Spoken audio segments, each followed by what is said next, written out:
नमस्कार दोस्तों, welcome to व्यर्थ। जैसा कि आपने देखा होगा कि अभी 26 जन गया, मतलब कि रिपब्लिक डे गया है। रिपब्लिक डे के अंदर रिपब्लिक परेड होती है एंड इसके अंदर एक प्रथा चलती आ रही है कि हम दूसरे नेशन के किसी हेड को बुलाते हैं और अब की बार आए हैं अब्दुल फतेह अल सीसी।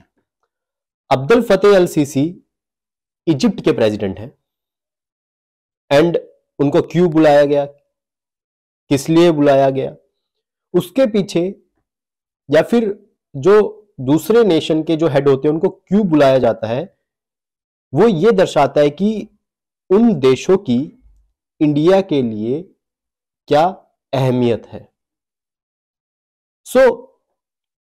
बात सुनने में ये आई कि इजिप्ट और इंडिया अपने जो बायलैटरल रिलेशंस हैं उनको कन्वर्ट कर देगा स्ट्रेटेजिक पार्टनरशिप के अंदर।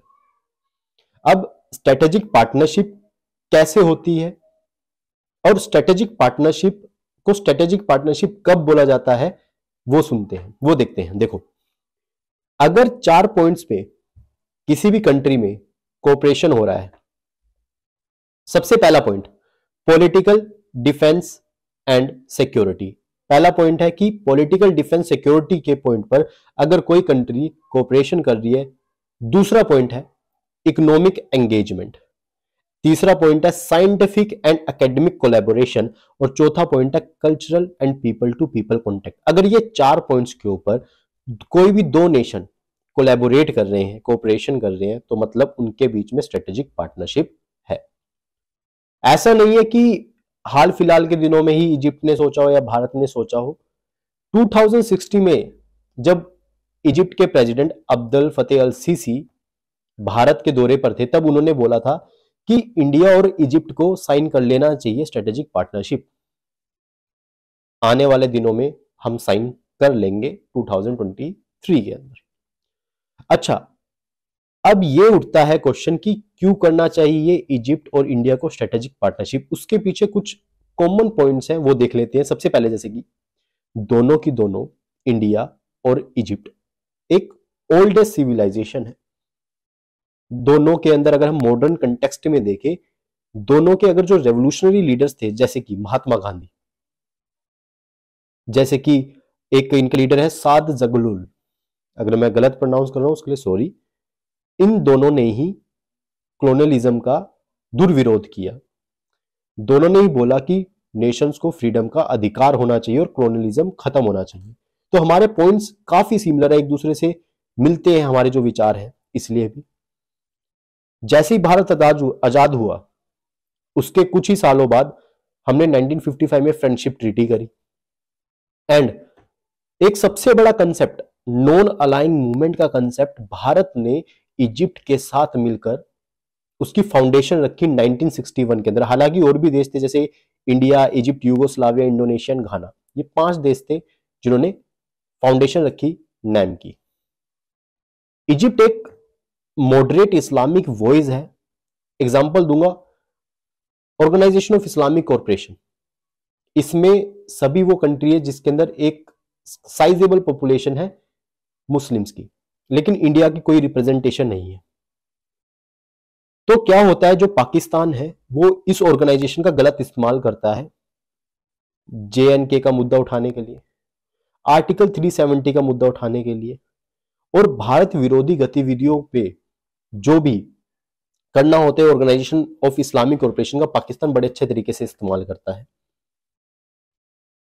और हमारे थॉट्स को रिप्रेजेंट करने के लिए इजिप्ट एक अच्छा माध्यम हो सकता है वहां पर।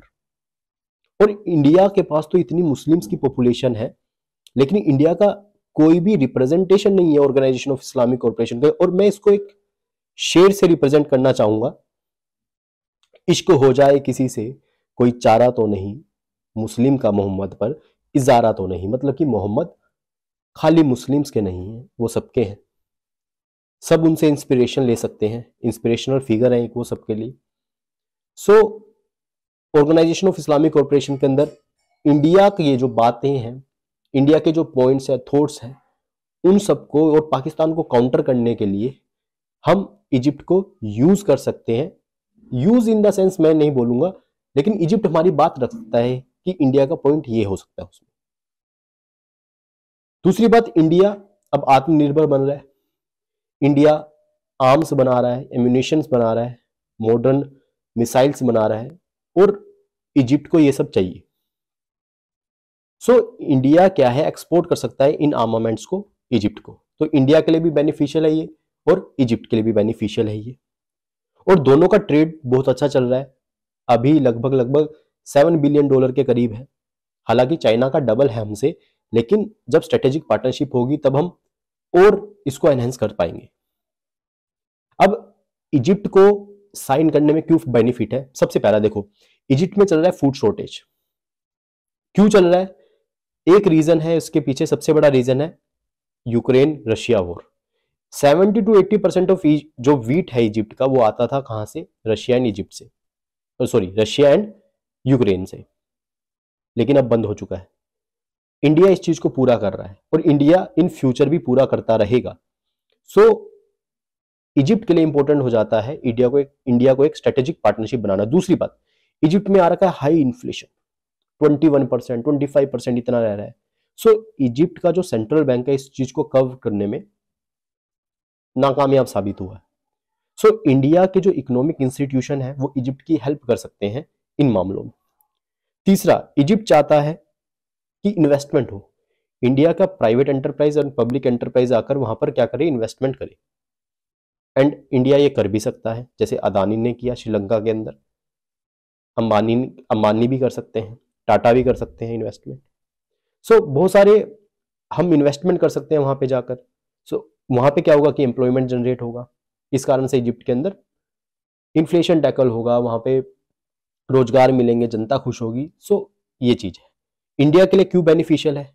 सबसे पहला, हम क्या कर सकते हैं, जो एक्सट्रीमिस्ट इस्लामिक आइडियोलॉजी है ना, जो भारत के खिलाफ वर्क कर रही है, उसको टैकल कर सकते हैं हम टेररिज्म को टैकल कर सकते हैं।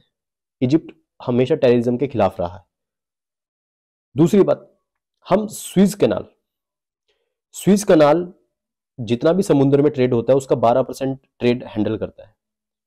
उसके अंदर हम अपना जो फुटप्रिंट है वो बढ़ा सकते हैं। हमारे जो पोर्टिंग इंडस्ट्री है वो इसका बेनिफिट उठा सकती है। इंडिया अपना जो एक्सपोर्ट है वो बढ़ा सकता है, चीपर एक्सपोर्ट होगा हमारा, तो इस कारण से हमारे अंदर भी एम्प्लॉयमेंट बढ़ेगी, फॉरेन करेंसी आएगी हमारे देश के अंदर, तो हमारा भी बेनिफिट होगा इसमें।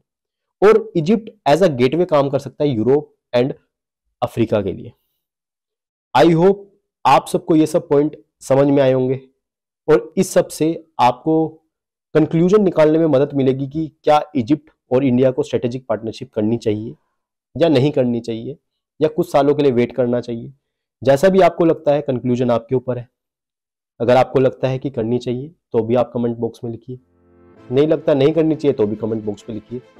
बाकी अगर आपके कोई सुझाव है हमारी वीडियो को लेके कि हम कैसे इंप्रूव कर सकते हैं, वो भी सुझाव कमेंट बॉक्स में लिखिए। और देखते रहिए V Earth, Piyush Thakur signing off. जय हिंद, जय भारत।